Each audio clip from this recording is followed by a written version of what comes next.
વડોદરાના તાંદલજા વિસ્તારમાં આવેલા સંતોષનગર વુડા વિસ્તારના રહીશો છેલ્લા 6 મહિનાથી ગટરની ગંભીર સમસ્યાનો સામનો કરી રહ્યા હોવાનો આક્ષેપ થયો છે। અનેક વખત સંબંધિત વિભાગમાં રજૂઆતો કરવા છતાં સમસ્યાનું કાયમી નિરાકરણ નહીં આવતા રહીશોમાં ભારે રોષ જોવા મળ્યો હતો। સંતોષનગર વુડાના રહીશો મોટી સંખ્યામાં વોર્ડ નંબર 11ની કચેરી ખાતે પહોંચ્યા હતા અને ભારે સૂત્રોચ્ચાર સાથે પોતાની સમસ્યાનું તાત્કાલિક નિરાકરણ લાવવાની માંગણી કરી છે।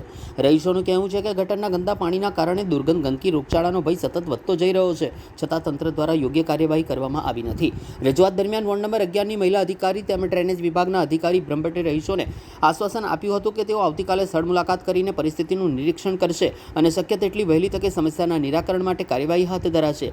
આ દરમિયાન વડોદરા શહેર કોંગ્રેસના ઉપપ્રમુખ અશફાક મલિક પણ રજૂઆતમાં જોડાયા હતા। તેમણે ચેતવણી આપી હતી કે જો ટૂંક સમયમાં ગટરની સમસ્યાનું કાયમી નિરાકરણ કરવામાં નહીં આવે તો સ્થાનિક રહીશો સાથે મળીને વધુ ઉગ્ર આંદોલન કરવામાં આવશે, જેની સંપૂર્ણ જવાબદારી સંબંધિત તંત્રની રહેશે। હવે સ્થાનિક રહીશોની નજર તંત્રના આશ્વાસન પર છે કે આગામી દિવસોમાં ખરેખર સ્થળ પર જ કામગીરી શરૂ થાય છે કે નહીં।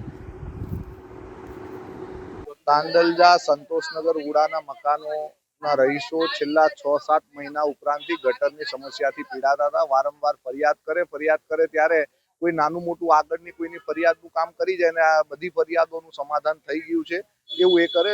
આ જે લોકો છે એ લોકોના ઘરોમાં ગટરના પાણી ઉભરાઈને જઈ રહ્યા છે અને એની રજૂઆત કરવા આવ્યા છે। એ લોકોએ આજે સવારે છેલ્લા 8 દિવસથી વારંવાર રજૂઆત કરી છે, એટલે બહાના બતાવતા આજે અમે અહીં આવ્યા તો એવું કીધું છે કે આવતીકાલે એ જોઈ લેશે સ્થળ ઉપર વિઝિટ કરીને, અને જો પછી આવતીકાલે વિઝિટ કરીને 1-2 દિવસમાં સમાધાન કરે, જો નહીં કરે તો આગામી દિવસોમાં ઉગ્ર આંદોલન કરીશું।